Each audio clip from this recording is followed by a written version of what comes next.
The views and opinions of this broadcast do not reflect the views and opinions of Armed Media, New Productions, and its affiliates. Enjoy the show. No!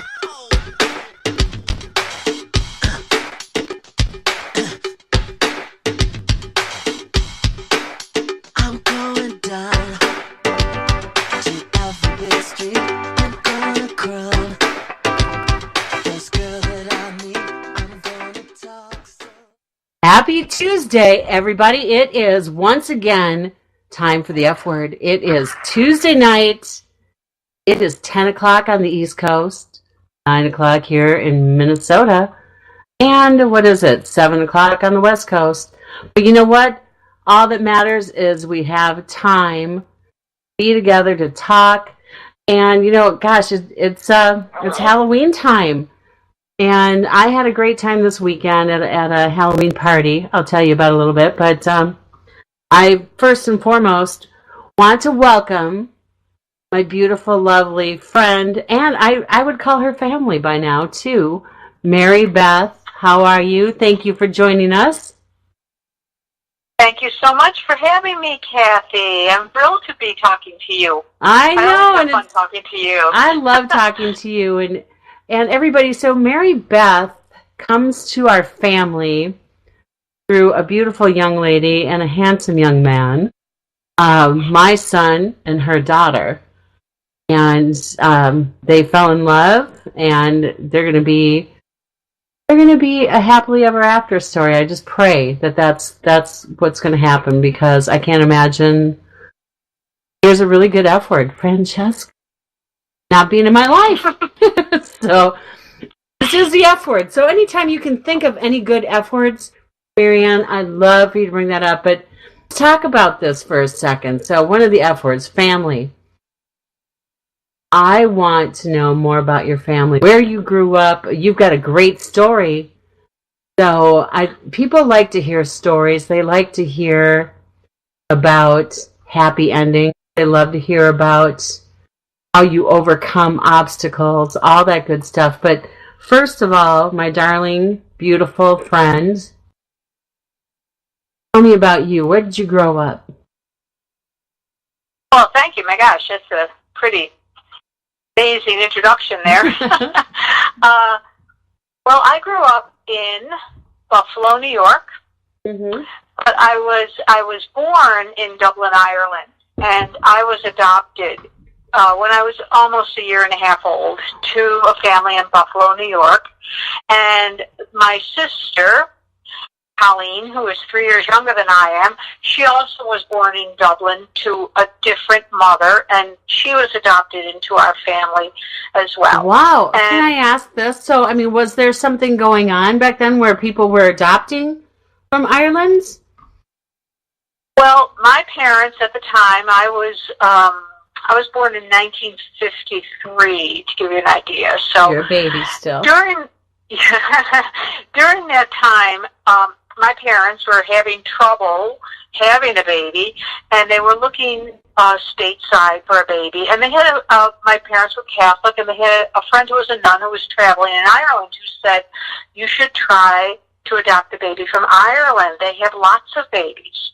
Aww. And the reason they had lots of babies was not really well known at all, but secretly the church, the Catholic Church, they had what was exposed later on in more recent years as a baby export business. Whoa. They did not want babies who were born to unwed mothers to remain in the country. And so what they did was the Catholic Church, this is all very documented stuff, but the Catholic Church at the time systematically and purposefully exported the babies that were born to unwed mothers. And it was really very tragic. It was from the end of the 1940s through the 1970s. But it wasn't until the mid-80s that a reporter wrote a book about this, and nobody knew my parents knew nothing of this. All they knew was that they were getting 2 little babies from Ireland. But that was one of the reasons that both my sister and I were over a year old when we came to the United States, because in Ireland, when they would export these babies, they had to be over a year old to get the inoculation. Okay. I was going to ask. Yeah. So where did you stay? Where did you stay for the first year and a half then? Well, I was in like an orphanage. They called them foundling homes, and that's an F word. For many young women, what was very not for my mother, and not for my sister's mother either, because we know both of our stories. But for many young women, what they would do is they would make them raise their baby for a year, and then once the baby was over a year old, they would just have the mother walk the baby to the door and say goodbye. I can't imagine. I can't imagine. It's very tragic. Yeah, there's a documentary about it called The Magdalene Sisters, and the book that was the expose is called Banished Babies by Mike Malate. He was a investigative reporter. So anyway, growing up, though, we knew none of this. Growing up, we knew none of this. My parents knew none of this. It was all very secret. So I wasn't really touched by that story in a negative way. And, grew up in a regular kind of, blue-collar neighborhood, went to Catholic church, and then Catholic school as well. And then when I was ready to go to high school, my sister wanted to go to Catholic high school, but I did, because Catholic high schools were girls or boys, and I liked boys. So I went to the local public school, and eventually, when I was in my senior year of high school, I started seeing this boy named Paul, and I just fell head over heels in love with him. And on our very first date, Paul said to me, "I really like you, Marybeth, and I want to go steady." Back in the day, we used to exchange high school rings and go steady. Yeah. And he said, "But I'm only 17 years old, and I'm probably going to go away to college," which was pretty unheard of in my little town. But Paul was our class valedictorian, and he was very smart, and I didn't think that was out of reach for him. So he said, I want to go away, and I want to date a lot of people before I settle down, so just don't get hung up on me, which is another phrase we used back then. Mm-hmm. So, of course, I got hung up on him. We dated for a while. We just had the best time. We just always got along so well. It was so wonderful. And then one day, he just handed me back my ring, and, I cried, and he held me, and that was it. And I just said goodbye to him. Oh. And how old were you? It was very 17. Okay. And that's I was very, very devastating. Yeah, that was 1971. I was very upset. I never had anything like that happen to me.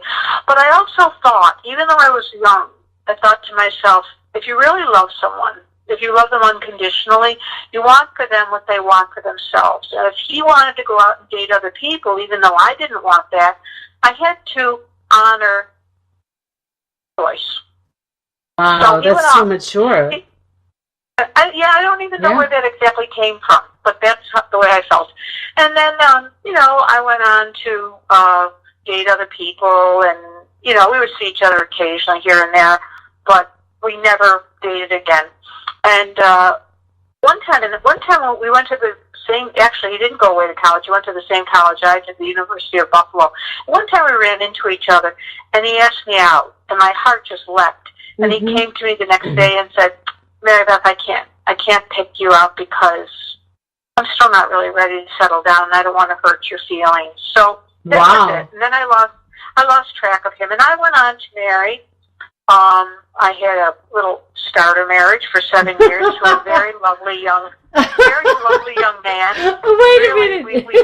Wait a minute. A starter marriage. Yeah. This is like a starter home, folks. This is like how many bedrooms? Then all of a sudden, what happens when you have a starter? You outgrow it. What happened? That's exactly what happened. Yes. Well, we were more like good friends than husband and wife kind of partnership. And, eventually there was just really no glue to hold it together, and so it just sort of fell apart.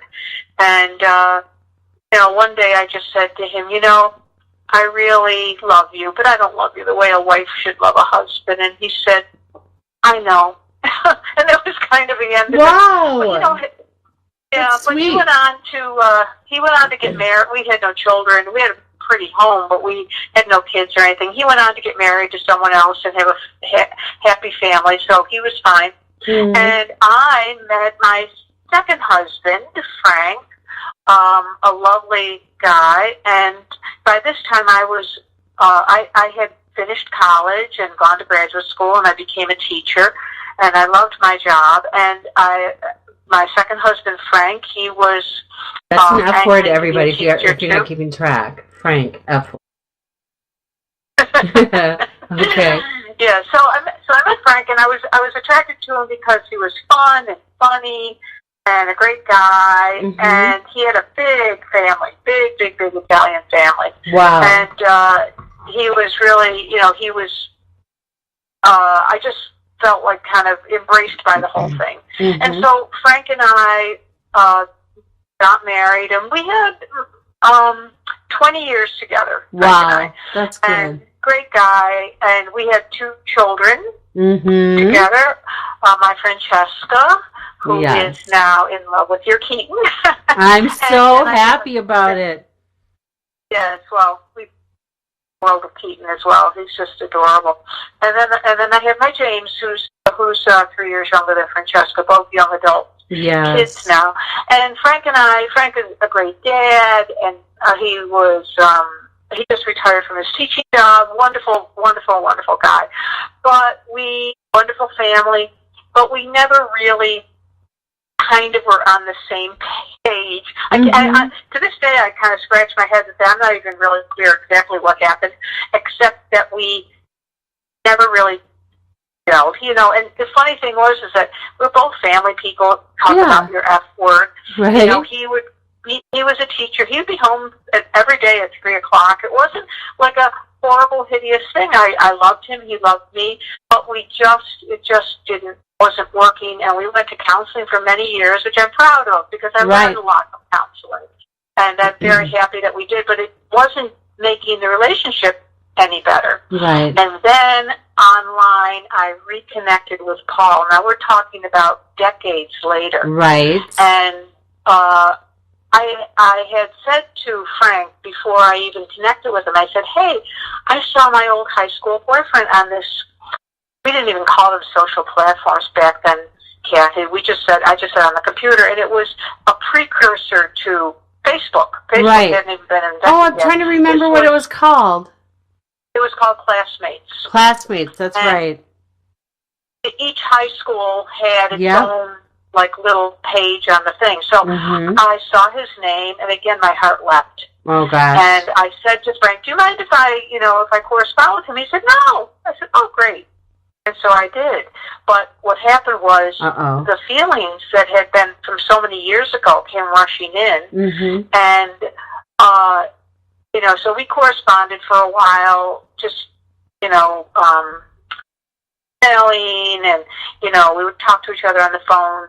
But that was about it. Whoa. But eventually, Was there, yeah, Yeah. I mean, was Frank, But did Frank have any sorry? idea? Did Frank have any idea how you'd felt about Paul?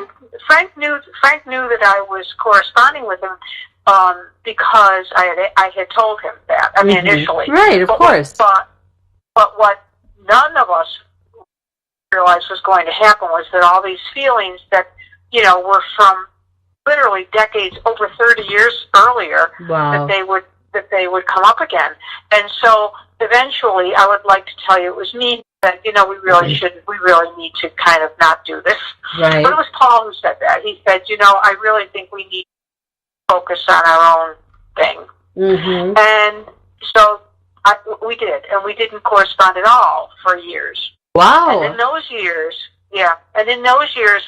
Frank and I, our marriage fell apart, if I guess that's the word. But we're still so close with each other that we had a big, beautiful home that we sold on Long Island, and we bought 2 houses almost across the street from each other on the same street. Which is good. How old were the kids then? Francesca was just starting high school, and James was just starting middle school. Okay. So it was. Even though Frank and I are to this day remain very good friends, I don't think any divorce is pain free. No, my two weren't. They weren't. But I was. Yeah. And my son James said something that was really, how kids can have such wisdom. And he said, I said, James, I'm so sorry to visit divorce on you. I mean, my parents loved each other. They had a great marriage for the, wouldn't be my marriage, but for them it was good. And James said to me, Mommy, I understand. He was 9 years old. He said, I understand. He said, you and Daddy love each other, but you're just not good sweethearts. And that's really exactly the way it was. And so Frank and I split up, and, we continued supportive of each other, and the kids just walked back and forth across the street 1 week at my house and 1 week at that's Frank's beautiful. house. Yeah, and meanwhile, a friend of mine had said, she said to me, what's going on with Paul? And I said, I don't know, I haven't talked to him. And she said, well, maybe you should tell him that you and Frank aren't together anymore. You don't even know what's going on with him. So I emailed him, and he wrote back, and he said that he felt exactly the same way as he had, years earlier.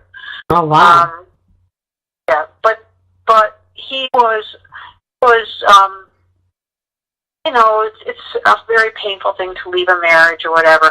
But then what happened was he had a heart attack, a near fatal heart attack. Oh my gosh. And so that was kind of a turning point for him. And eventually, and both of his children by now were up and out of the house and all that. So he was able to his relationship, and he and I were able to be together. But Paul and his ex-wife had their children younger. Mm-hmm. I didn't have Francesca and James until I was much older. I was almost 40 when I had James. Right. So consequently, my kids were younger than his. So I was still living on Long Island, and what we did was we had a long-distance relationship. Paul lived in Michigan, in Battle Creek, Michigan. Home of Kellogg's. But he didn't work at Kellogg's. He worked at there's a big federal building in Battle Creek, a big, beautiful federal center that he worked at. He was an executive at the federal center. So he and I had a long-distance relationship for about 8 years. And I had been a teacher. And then when I had Francesca, I left the classroom and I began writing on the side. And for many years, I had what I considered to be a really lucrative writing career, freelance writing career. I was an education writer, and I like that word. I wrote many books for like publishers like Scholastic and Time for Kids. I wrote children's readers and things like that. And I was very fortunate. I had a column in a national teaching magazine. I was very fortunate to be able to. Yeah, to be home with my kids and do work that I loved. And I volunteered in the kids' classrooms. I taught workshops to teachers, workshops in writing and puppetry, because I also use puppets in the classroom. I want to hear more about that too.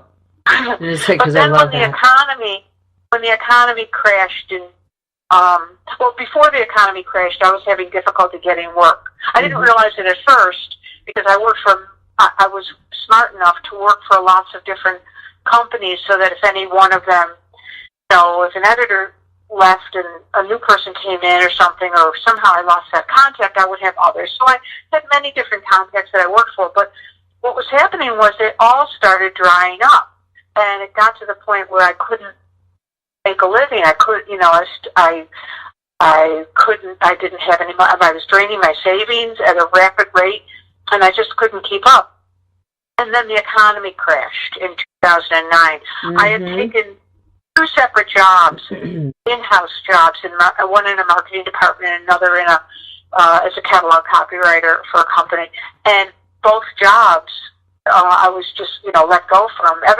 Many people were at the time, and so I went bankrupt, and I lost my home on Long Island. Oh wow! So Paul said to me, Paul living in Michigan, said to me, why don't you come and live with me? And I love Paul dearly, but I wasn't, because both of my kids were still home, going to college and finding their way. They weren't really independent yet. Right. But James was, but I had no choice. And James was 21 years old when I left. And James said to me, Mom, listen, I know you're upset about going there, but I wasn't upset about being with Paul, certainly, but I was upset about leaving them. And he said, I know you're worried about that, Mom. He said, but I want you to go there to Michigan and make the best of it. I want you to volunteer, join a book club, get a job, do whatever you need to do to settle in. I'm a sweet He boy. said, because Paul's a good guy, and he loves you. And if you ruin this because you're upset about leaving us, then, and you blow it with him, and you're old and alone, don't come crying to me. See how wise So he is. I can't wait. I can't wait to meet him. Wow. So I moved to, Paul moved me. He rented a moving van and moved me lock, stock, and barrel What to year? Michigan. What year? That was in 2000 and, let me think about this, 2013. So just 5 years ago. And yes, I moved in September. Okay. James had turned 21 that August, so that was kind of a milestone. I felt a little bit better about that. Right. So I moved in here, and I took James' advice, and I volunteered, and eventually I got a job in a school, and on, and was just settling in when Paul began to not feel well. And it turned out, after a few months of tests and this and that and the other thing, it turned out that he had a very aggressive, advanced, or terminal level of pancreatic cancer that had already metastasized to his lungs by the time they found it. Wow. And I knew from other situations that's pretty much a death sentence. Right. And it was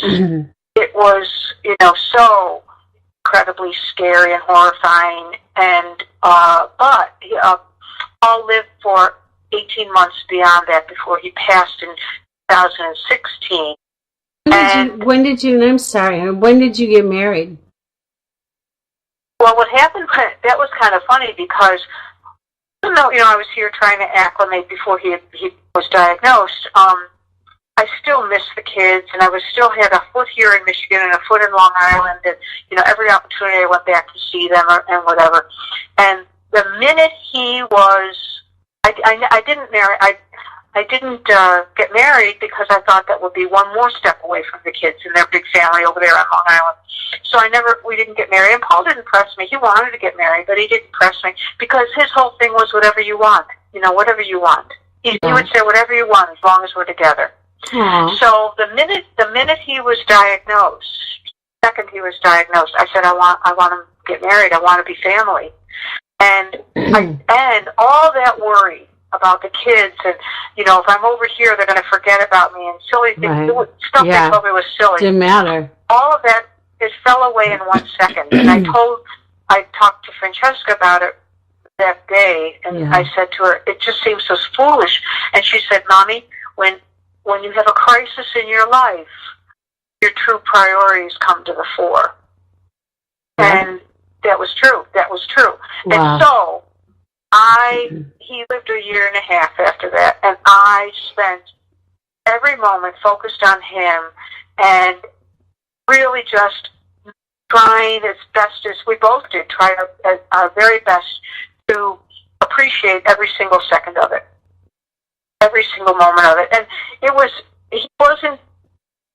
ill a lot of it. And in the middle, he was treated, they kept just switching up medications. Right. In the middle of it, he got some medication that worked really well.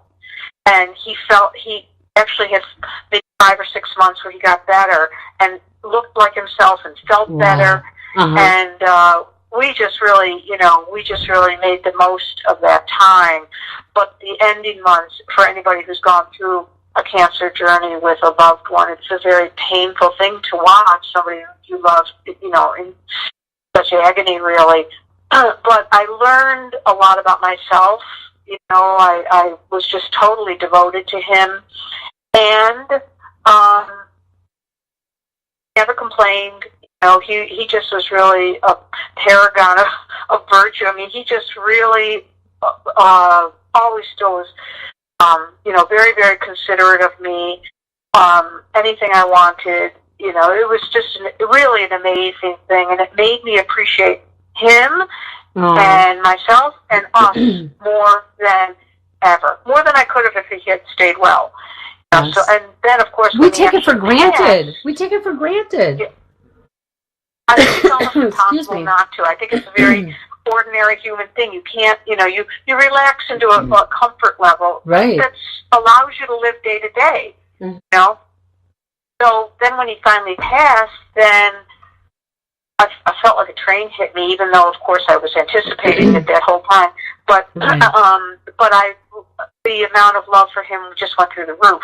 I think when someone passes, you're almost incapable of loving them as much as when they do pass. Until they pass. So I was with him, right to the end. And his dad, who is still with us, he's 95 today. Wow. I reassured him. He turned 95 in June, yeah. Okay. But I mean, now he's 95. But he was in his 90s when Paul passed, and he had just lost his wife of 67 years. I don't even like to say lost because I don't think they're lost. But his wife of 67 years had just passed the year before, and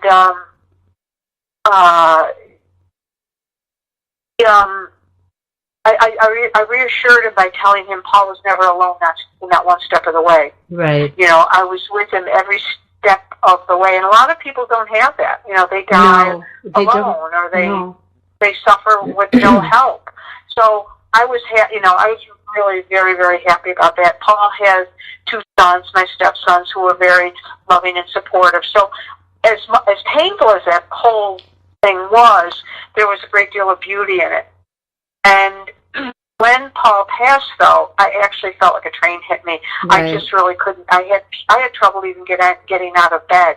I felt like my whole life stopped. I felt like I ran into, I don't even know if there's so many analogies, like I ran into a brick wall. Right. And my purpose for being here, my kids are grown.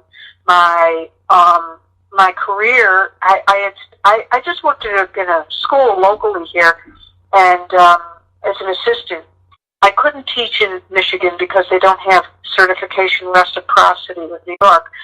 So I didn't go back to my little teaching job when Paul was diagnosed because I wanted to spend as much time as possible with him. And I didn't even have the energy to get out of bed, much less go back to work. So what I did was I immersed myself to soothe myself. I just read and read and read and read any book I could get my hands on that reassured me that Paul was still here, that death doesn't mean that the person goes away forever and you'll never see them again. And so to date, I've probably read easily over 200 books on the topic. Wow. And I wasn't even really aware of it, but there's a mountain of evidence. There's so much evidence that we have piled up that says that we continue on, and consciousness. And I won't say I'm an expert in it, certainly, but I'm very schooled in it because I read so much about it, and there's tons of recordings online about it, and there's newsletters, and there's videos, and there's documentaries, and there's just so much evidence. It's overwhelming. It would be like standing at the foot of Mount Everest and looking at this mountain and saying, "Gee, I don't think this is real." it's just once you immerse yourself in it, it's impossible to ignore it. Excuse me. And you might, some people say things. It's a very controversial topic, and some people say things like, television mediums, like the Long Island medium. That's just bogus. Well, maybe she's bogus. Maybe we don't know. But maybe John Edwards is just fooling everyone. But the thing about it, Cathy, that's interesting is that you might be able to dismiss this piece over here or that piece over there, but once you become acquainted with all of the information, it's really impossible to deny all of it. It just would be impossible. It wouldn't even make sense. And to me, it makes more sense that we do people on. So in most of the books, what it said was that your loved one on the other side, or whatever words you want to give, in heaven, or whatever words you want to give to it, they feel fine. Like Paul doesn't have cancer anymore. Feeling wonderful. And if we're really depressed and sad and grief-stricken and stay in that very, very, very heavy painful state, it's not that our loved ones aren't around with us, but we can't sense them because we're so You're so grief-stricken. Yeah, you're so focused on the pain. Well, let me ask you this, Mary Beth. Let me ask you this, because one of the key F words that I always like to focus in on is faith. So, you mentioned growing up Catholic. Where did faith ever play a part in how you feel? Well, I'm a big believer in what you would call God, or God, believe it or not, the word is loaded because a lot of people have had negative experiences with growing up with, very strict church experiences and all that. So it doesn't matter to me. I mean, some books will call it universal energy or loving energy or source energy. It's all to me the same thing. Right. So do I believe that there's a source of loving, positive energy? Yes, I believe that way before I even got together with Paul, because I think that force is in our life all the time, and I did do a lot of reading about that earlier on. Well, I think that you had that. I think you had that very early on. I mean, just even being 17 years old, having that force, or like some people call faith. I mean, seriously, you had the faith. Let him go. You had the wherewithal. I mean, it was like it was inside you all along. I mean, it was almost like it would be okay. No? Well, yeah, I guess, yeah. I mean, you go through the devastation, don't get me wrong, but somewhere, I mean, to have that maturity, that even in my 50s, I don't have that. I can't even imagine. I'm sure you do. No. No, I don't. The funny thing about that is what at the point in time before or when I was losing my home on Long Island, because that doesn't happen in a day. It happens over a period of time. Right. And money, you're just hemorrhaging money. My dad had passed and left me a little bit of money. That was gone. I was doing anything and everything I could to hang on to the house so that the kids would not have yet another giant change in their life. Right. And Paul said, but I was very focused on that. And I took Paul for granted. I mean, I loved him dearly, but I was my whole focused on how am I going to get some money to keep the house and, not lose my job. Right. And one day he said to me, I think you just want to stay with your kids. I said, what are you talking about? He said, I really think you just want to be with them. I said, no, I love you. I want to be with you. Mm-hmm. But he wasn't getting that message. But the interesting thing, and that's when he said, well, that's when he offered to move me here. But the interesting thing about that to me was he was sad about that because he felt he was kind of being taken for granted, which he was. But he didn't hold that against me. It was kind of like, whatever you want. If you want to be with your kids, I love you, and I'll just let you stay there, and we don't have to do anything together. Right. And so it was kind of like he was also in a position of loving me unconditionally. If you want to stay with your kids, and not focus on us, that's okay. I feel like he loved you unconditionally from the start. He didn't want to hurt you. I honestly feel that. Well, Mary Beth, I'm not going to go out on a date with you, because he knew how you felt, and I think he loved you, but he knew what he needed in life first. Right. I mean, I've never even met him, never even got to talk to him. I'm so grateful Keaton did. Yes, well, yeah, that was also kind of interesting because Paul had 3 great loves in terms of, like things he loved. He loved cars. He had this little sports car that was a Mercedes-Benz sports car that was like, he would say, it's a work of art. he loved cars, and he read car magazines and watched car shows. He loved that. He loved, so he loved that. He loved science, anything with science, and he loved architecture. Wow. And his one son has a PhD in chemistry. He's a scientist. His other son is has a very high executive job at Nissan. He's a automobile engineer. Oh, wow. And Wow. Then when he met Keaton, was the architect. So that was kind of cool. It was All of his three loves. things that he Yes. loved. Yes, that he loved the most. And so I thought that was very cool. Oh, I'm sure so they anyway, had. I'm sure they had such a wonderful time talking. Yeah, yeah. So No, sorry for my voice really, tonight. Excuse me. It was really lovely. Uh-huh. I'm glad that Keaton got to meet him.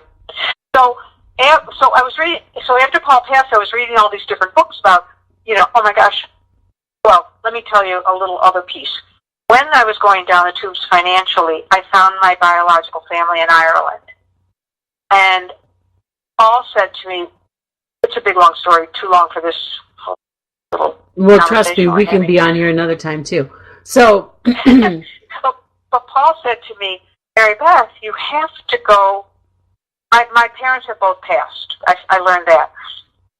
But Paul said to me, "Marybeth, you have to go over there because my mother's only sibling at her level of generation was 90 years old." oh wow. He said, "You have to go meet your mother's sister." I said, "Paul, I don't have the money to go to Ireland." He said, "I'll take you." Mm-hmm. And I said, "Well, thanks. That's very nice of you, sweetheart, but I wanted to go when I could take Francesca and Right. James, my son Yeah. James." And he said, "I'll take them too." Oh my gosh. Now, yeah. So at the time, James couldn't go with us, but Francesca and Paul and I went over to Ireland and met my family. That was in 2011, I believe.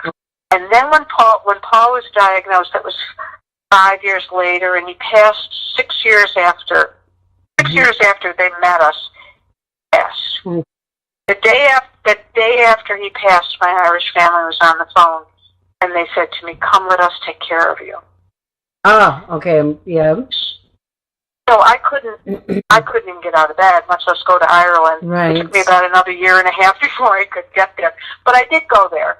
And so to me, in my life, Cathy, they say that people's lives have different themes. Mm-hmm. And one of the themes, I think, in my life is there's this saying. It's a Wiccan saying, not that I'm Wiccan, but there's this Wiccan saying, I like that. marry meet, and marry part, and marry meet again. And so both with Paul, Yeah. marry meet, marry part, marry meet again. And right now we're at the marry part. Yes. Yes. And then with my Irish family also, marry meet, marry part, and marry meet again. And I've been over to Ireland twice now, and they couldn't be. And I have a huge Irish family. Oh my gosh, it's so wonderful. I mean, Paul was, when we went over there to Francesca, he said, "Oh my gosh," I mean, they rolled out the red carpets. They didn't even know me. They didn't have history with me. But they have been so wonderful and loving and fabulous. So that was a great comfort. Well, So- at Christmas we got to talk to them last year. I got to meet several of them. That was Yes, so neat. They call me every holiday. I mean, it's just an amazing thing. It's just really an amazing thing. And you know what though? I mean, that they're need, so wonderful. you need to write a screenplay. You need to write a screenplay. Honestly, this is like the most amazing movie. The other thing about it was that Frank, my ex-husband number 2, he and Paul eventually became friends because Paul would come to Long Island to visit me, and Frank lived across the street. And I had one evening I had a very sweet little house on Long Island, and in the backyard there, it was a beautiful summer evening, and there was my Paul, and love of my life, my Paul, and Frank, and a pizza and a bottle of wine. And I thought, in what universe does this happen? It was just really amazing. And then there was one time also where Francesca was, fast forward a few years, Francesca was graduating from nursing school, and Paul and I came, but he was very ill. He wasn't ill at the beginning of the trip, but he became ill as we were traveling. And Francesca said to me, we stayed at Frank's house. Paul and I stayed with Frank. And Francesca said to me, "Mommy, go shopping with me for my college graduation dress." And I said, "I can't leave Paul. He was very ill." And Frank said, I'll take care of him." Wow. And again, I thought, like, what universe does this happen? So I remember having this conversation with Paul one time where I said, "Paul, Frank is more than a friend. He's not a sweetheart, but he's more than a friend. I'm not quite sure what he is. He's a soulmate. Paul, He's a soulmate on a sense. Seems like. Paul was very, very funny, and he said, and he always had like a one-liner. He said, "Well, he's not a sweetheart. Maybe he's a semi-sweetheart." Uh-huh. So that's what I think of it. I mean, Frank and I still drive each other crazy, and we have no business being in a romance. But but he's a soulmate of sorts. It seems to be able to be that way, to love somebody enough, to be happy for their happiness, and to be able to be friends and to be role models. So your children that even though our marriage ended, our respect for each other has not. Yes. I think that's, I mean, so many marriages that end are horrible. Everything is so adult. It's so mature. Like, seriously, I need, it's like, I am definitely not that mature. That's, I'm sure you are. I'm sure you are. No. Cathy, last Christmas when so anyway, here I am in Michigan all by myself now, and my kids are far flung, and my own family in Buffalo, my parents have passed, and my sister lives in Buffalo with her husband, but she never had any kids or anything. So my adopted family is very, very tiny. Like almost really, really small. I have the big Irish family, but that's over in Ireland, Right. And last Christmas, talk about including people. You just said you just invited me to come and have a, Minnesota Christmas with you guys, and I said to you, I wouldn't have had Christmas if it weren't for your generosity. You made mine. Well, you have a beautiful family with your mom and dad, and you three gorgeous boys. They're just fabulous young men. No, I need to meet your fabulous, fabulous young man. Yeah, you know what? No. I gotta say, I did something pretty good. There's a lot of things that if, you look back and go, ooh, if I would have done that differently or whatever. But you know what? I did something right. Nobody's perfect. Kids, yes. But my boys they're not perfect. Oh, they are. Nobody I enjoy is. all of them. And I have to tell you, when I met Keaton for the first time, he said, we were talking, but I remember him sitting at our table here, and Paul and I were talking with he and Francesca, and he was saying, he said, he's telling me about his family and stuff, and he said, he said, I'm pretty much a mama's boy. And he said, and I have two brothers. He said, they're younger than I am. He said, but we're all really close. I'm very close with my brothers. Yeah. And I just love that. I love hearing that, because when you have someone who, I'm looking at him as my daughter's boyfriend, and, I know that they were very close. And it's really good to hear that, because then you know that they come from a loving place. Right. Yes. I mean, so, and my marriage was not a good one. It was not a good example for the boys. But I think what they learned, when they were younger, I had them take mom out on dates. I actually created the men that I would have wanted to go out with. It's pretty much what it turned into. It's like you open the doors, you do this. I mean, I would give them money ahead of time. And say, okay, you get to pay for dinner. Walk on the that's great, Cathy. I love that idea. Yeah. I mean, and I taught them the really important things, like how to give a foot rub, how to give a massage. Girls like this, trust me, and of course I benefited. and they I learned. love that idea. That's a book in and of itself too. Right? And I mean, and they learned how not to be by watching their.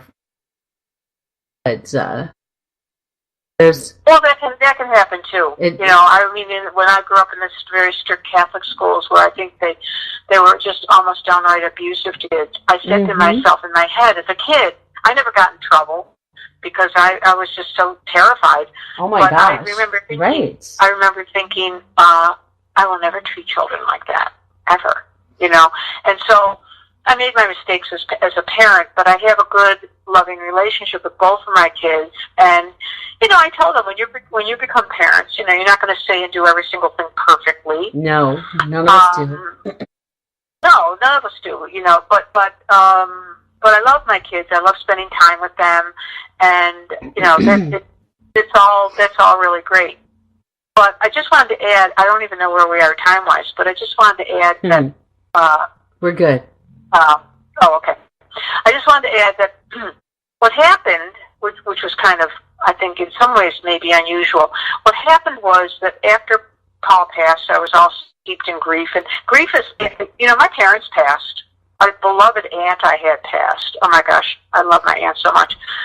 Passed, but it was nothing like when Paul passed.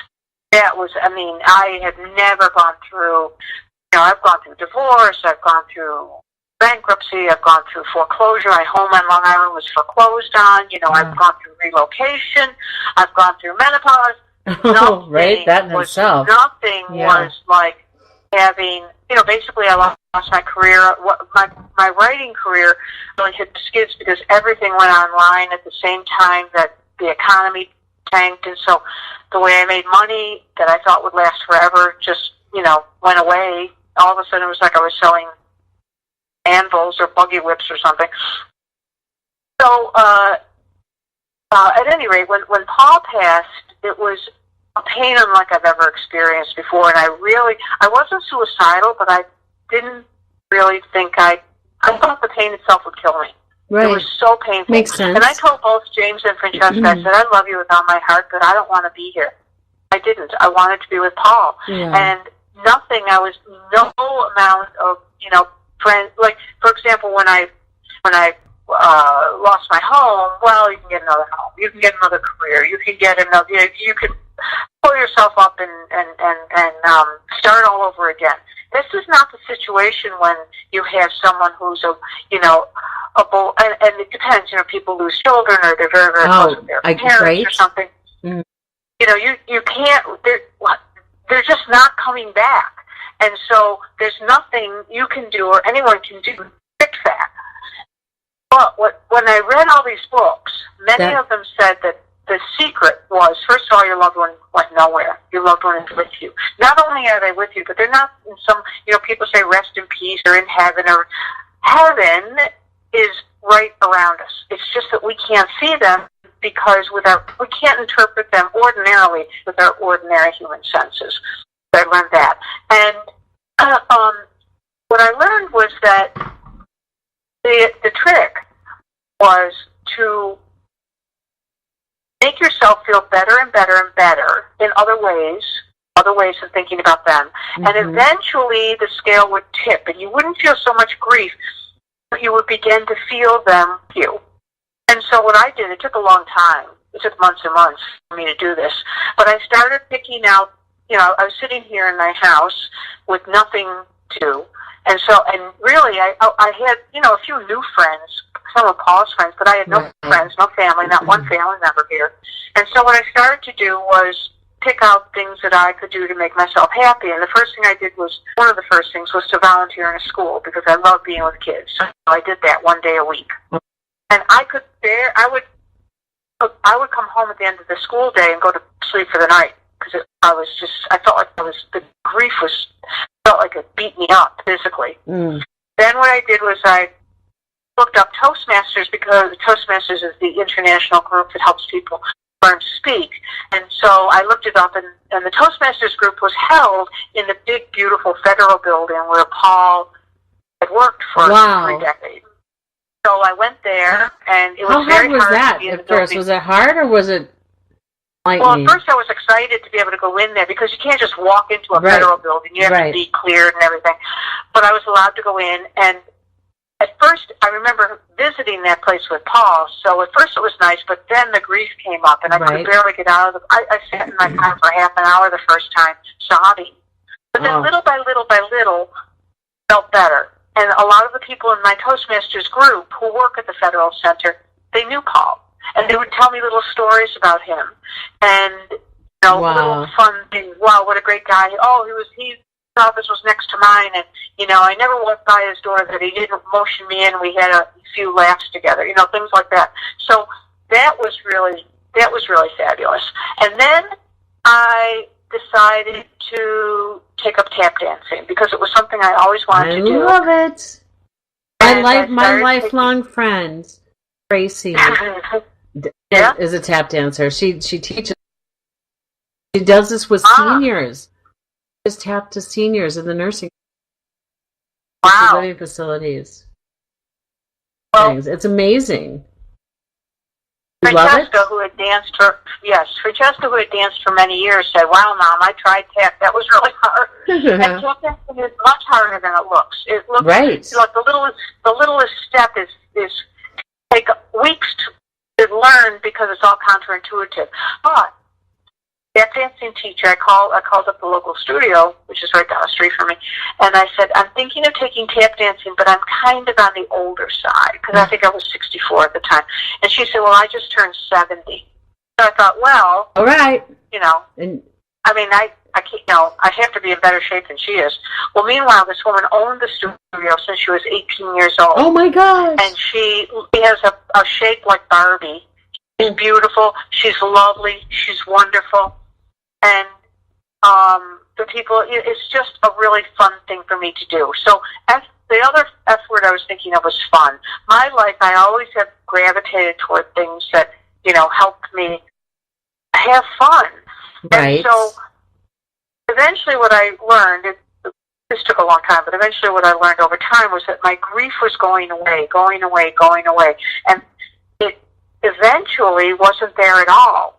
But I had replaced it with a solid understanding that Paul is with me. I feel him with me all the time. I get all sorts of little signs and synchronicities. Really? And just reassurance that he's there. Like yes, what? Can you give me an example? Can you give me I would love to hear. Yeah. I mean, the things that, sometimes people will say, well, I found a feather. And that may be a sign, but it might not. Right. So I consider some signs like more significant than others. Uh-huh. So for example, one sign that I had was after Paul passed in February, and this was the summer after, and I was still in very deep grief, and I went to Long Island, and my girlfriend said, "Marybeth, why don't you come and stay at my house? I have an extra room, and you can come and stay." And I knew her and her family for a long time, and her daughter's husband was the principal at my kid's school, so they're kind of community people. And I hadn't seen her grandchildren in a long time, and you know how kids shoot up. I hadn't seen them in, I don't know, maybe 3 years. Right. So I was at her house, and my friend said to me, "My daughter and her husband and the kids are going to come over. They're going on a trip out west, and they want to come and say goodbye." Now, at this point in time, I was reading all these afterlife books, and I was trying to remember. I could not, for the life of me, remember, Cathy, when Paul and I finally got together, because we had this very romantic reunion. It was very beautiful. I couldn't remember what I wore. You would think I would remember the dress I wore to see the love of my life after years of separation. Right. And it bothered me. I couldn't remember the dress. So anyway, I'm sitting in my friend's living room, and her family walks in, the mother, the father, and the 13-year-old, and then the other couple little kids. And the 13-year-old is wearing the dress. What? And why is she wearing the dress? Because when I moved from Long Island, this very girlfriend helped me back up, and she's very petite. And I had given her the dresses. I didn't know that Paul was going to develop cancer and die. I didn't even think of it. And I gave her a lot of my clothes that I couldn't fit into anymore, and she had the dress and gave it to her 13-year. It was just it was a pretty little shift kind of dress. And when she walked in wearing the dress, I thought, my gosh! It's giving goosebumps down my whole body. So many things had to line up for that to happen. I mean, I'd never stayed at my girlfriend's house overnight, ever, never. Her family, the next day they would have been gone on a 2-week trip across the United States. The fact that my girlfriend gave the dress to her granddaughter, that she happened to wear it that very day. I mean, it was just too many things that lined up at once. Another time I was going to my volunteer job and I was listening to this recording about that it's important to always point yourself in the direction of what helps you to feel good. It does us no good to stay complaining or sad or upset. We always can reach for the next best feeling. So I was listening to this recording that was talking about that everything vibrates and that, like good vibrations as opposed to feeling like people talk about being depressed is down. So you want to be up. And they talked about, again, the vibration thing, like reaching for the next best feeling and always trying to be grateful and looking for appreciation. So anyway, by the time I got to the school, I was feeling really good, and I walked in, and the kids came out of the classroom, and they said, "Oh, Miss Mank, we have your name on the board." Aww. I said, "Really, what?" So I looked at the board, and the word ending for the week was A-N-K. So they had Miss Mank right next to that. Aww. And the word of the week was vibration. Wow. So it's those, and I could fill a book with those. So those kinds of things make me, really feel happy. So I joined a group on Facebook about, it was a group called Forever in Love with Our Partners in Spirit. It was about people who had their soulmate partners and they have no need to anybody else. Not that there's anything wrong with that, but, I have no need to really seek out someone else now. I have Paul with me. And then there was this other man in the group who, his name is William Murray, and William's wife passed from cancer. He lives in Texas. And William started posting that, he was starting to feel better and better and better. And then he realized he had no grief at all. And that his wife is very close with him, and he feels like they have an ongoing relationship. And that was not okay with the group. It was okay if you had some grief, but it was not okay if you were saying you had no grief. And they didn't trust this. Oh. They put out a big statement that said, some of our members are saying they have no grief, and that's an unrealistic goal. Wow. And so I approached William and I said, you know what? I'm not having any grief either. And so William and I started our own group. Well, and William had written a little. What's that group? You know what? We have. You know what? I wasn't even paying attention. We have 30 seconds. Let's. Well, the group's name is Love After Love After Life. It's a Facebook group, and we just have it for all. We have our own group. We're happy. We have Zoom meetings every week. I love it. And we help all sorts of people have a continuing transdimensional relationship with their loved one in spirit. And you know what? Yeah. I love you. Thank you for joining me tonight. You are wonderful. I can't wait to see you at Christmas if you come. Me too. Thank you for letting me prattle on. Hey, I love you. Know I love it. Thank you so much, and thank you everybody for joining us on the F Word. We'll talk to you next week. Thank you. Bye. Bye. Bye. Good night, sweetie. Get some sleep.